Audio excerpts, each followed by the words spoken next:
Masya Allah, gimana Bu rasanya anak kita dilamar oleh seorang yang soleh, apalagi seorang solehnya itu Nabi.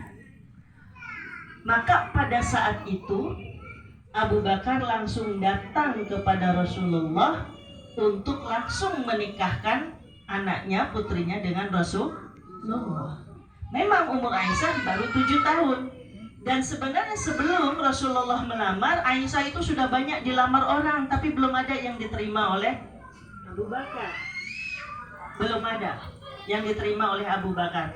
Hal ini menunjukkan bahwa menikah buat anak yang usianya masih 7 tahun atau 6 tahun, dikatakan di riwayat lain, pada zaman Rasulullah itu hal yang biasa, bukan hal yang tabu. Jangankan di zamannya Rasulullah yang 1444 tahun yang lalu, bahkan di zamannya kakek buyut saya.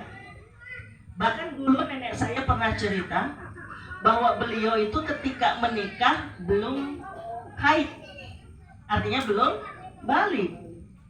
Nah ini aja baru tahun nenek saya menikah tahun 1920, berarti 100 tahun yang lalu. 100 tahun yang lalu aja menikah buatan wanita yang belum balik itu biasa, bukan hal yang tabu. Apalagi pada zaman Nabi 1400 tahun yang lalu. Maka tidak adil dan tidak fair kalau pernikahan Nabi dengan Aisyah dituduh bahwa Nabi penyuka anak-anak. Kenapa? Karena menarik peristiwa yang lama, yang lampau ke masa sekarang, dinilai dengan keadaan sekarang. Tentu itu tidak adil. Maka kenapa hal ini saya sampaikan? Supaya kita tidak terpengaruh oleh pemikiran-pemikiran yang memojokkan Nabi Muhammad SAW.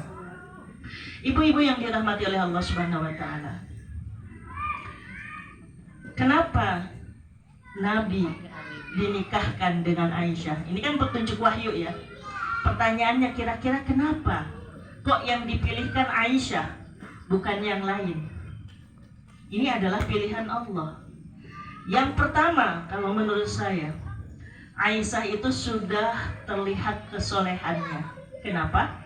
Karena beliau dilahirkan dari keluarga yang soleh. Bapaknya sendiri Abu Bakar sering dipuji oleh Rasulullah.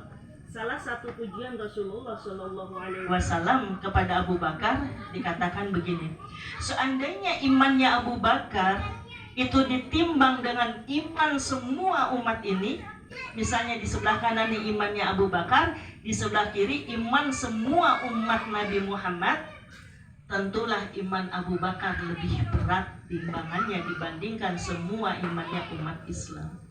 Itu pujian yang luar biasa. Satu orang banding umatnya Nabi Muhammad kan tak terhingga, tapi tetap lebih berat imannya Abu Bakar. Itu pujian Rasulullah SAW.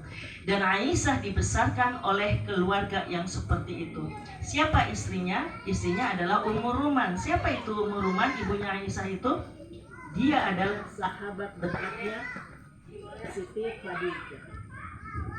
Siapa Bu? Sahabat dekatnya Siti Khadijah. Jadi orang tuanya Siti Khadijah itu wanita yang paling dicemburui oleh Aisyah. Aisyah itu kan ketika Nabi poligami itu istrinya 9, Aisyah itu orang yang paling dicintai oleh Rasulullah. Maka Aisyah mengatakan, tidak ada wanita dari istri-istri Nabi yang aku cemburui kecuali Siti Khadijah. Sedangkan Siti Khadijah beliau tidak kenal, karena ketika Siti Khadijah wafat, Siti Khadijah itu wafat tahun 10 kenabian, sedangkan Aisyah lahir tahun 5 kenabian. Berarti ketika Khadijah wafat, Aisyah usianya masih sekitar 4 atau 5 tahun. Jadi belum mengenal Siti Khadijah.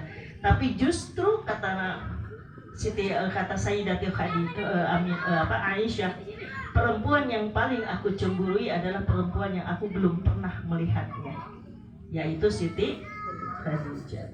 Dan ternyata Siti Khadijah ini adalah sahabat dekatnya ibunya. Jadi orang yang dididik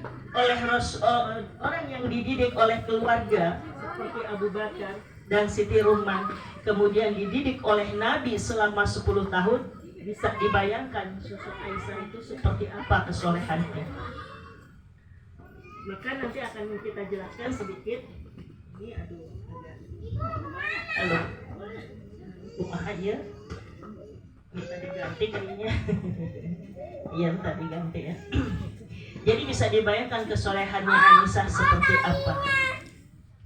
Maka ketika Rasulullah SAW menikah dengan Aisyah, Aisyah itu nggak tahu. Kok nggak tahu bisa? Ya, karena yang menikahkan adalah Abu Bakar.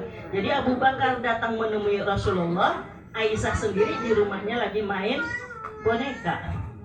Saking masih kecilnya gitu kan. Maka setelah menikah, Abu Bakar pulang ke rumah. Pulang ke rumah, dilihatnya Aisyah sedang main boneka.